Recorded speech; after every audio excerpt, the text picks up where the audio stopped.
Assalamualaikum warahmatullahi wabarakatuh. Selamat pagi dan sejahtera bagi kita semua anak sekalian. Pada hari ini kita akan belajar tema 2, subtema 2, pembelajaran 6. Nah, anak sekalian, apakah anak sekalian sudah siap? Kalau sudah siap, mari kita mulai belajar.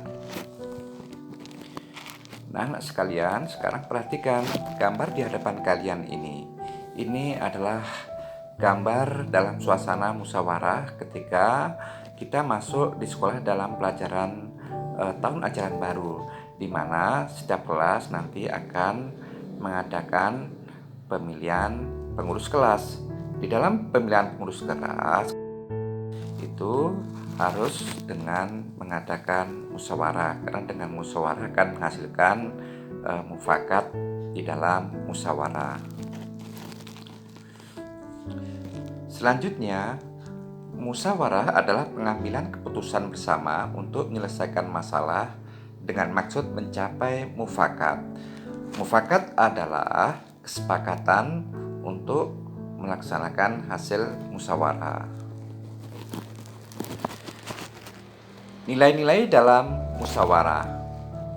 Yang pertama adalah nilai kebersamaan, sehingga kita di dalam bermusyawarah itu mengutamakan kebersamaan. Yang kedua, nilai kebebasan mengemukakan pendapat. Kita di dalam bermusyawarah bebas untuk menyampaikan pendapat kita, di mana pendapat kita tidak menyinggung atau melanggar hak-hak orang lain. Yang ketiga, nilai-nilai menghargai pendapat orang lain. Di dalam bermusyawarah kita harus menghargai pendapat orang lain walaupun berbeda. Yang keempat, nilai jiwa besar serta lapang dada melaksanakan hasil keputusan dengan rasa penuh tanggung jawab.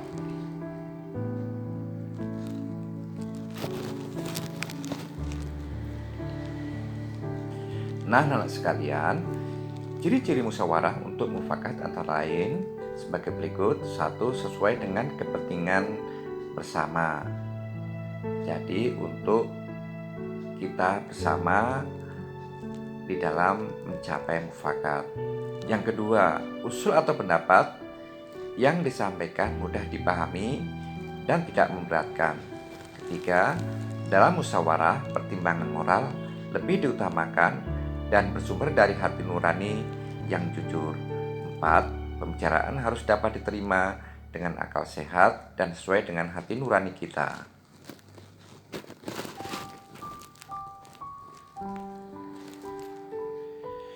Prinsip-prinsip musyawarah.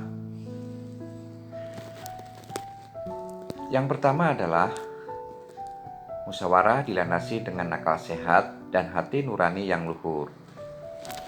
Selanjutnya, musyawarah dilandasi semangat kegotong royongan dan kekeluargaan. Nomor 3, mengutamakan kepentingan umum. Yang keempat, menghargai pendapat orang lain. Yang kelima, keputusan yang diambil harus dapat dipertanggungjawabkan secara moral pada Tuhan Yang Maha Esa. Selanjutnya, yang terakhir, melaksanakan keputusan bersama dengan dilandasi etikat yang baik dan penuh rasa tanggung jawab, sehingga musyawarah itu diterima bersama-sama.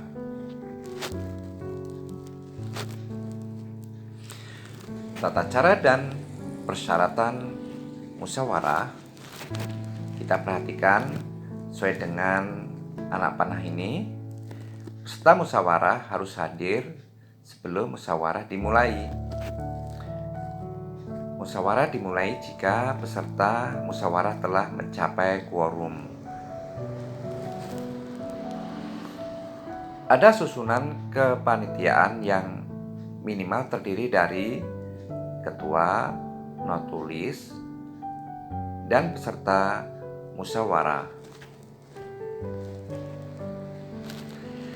Setiap peserta musyawarah berhak menyampaikan pendapatnya. Setiap peserta musyawarah harus menghargai pendapat orang lain.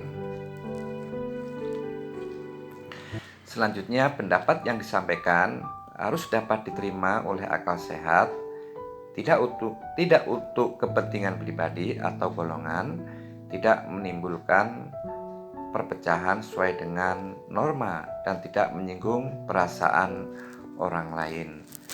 Sehingga di dalam musyawarah itu betul-betul untuk kepentingan bersama. Nah, anak-anak sekalian, cara-cara mengeluarkan pendapat antara lain sebagai berikut. Yang pertama, kita mengacungkan tangan sebagai tanda izin berbicara.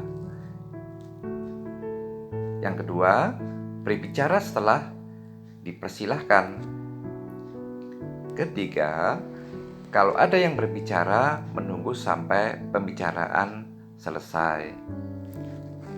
Selanjutnya yang keempat, kita harus bersikap sopan. 5.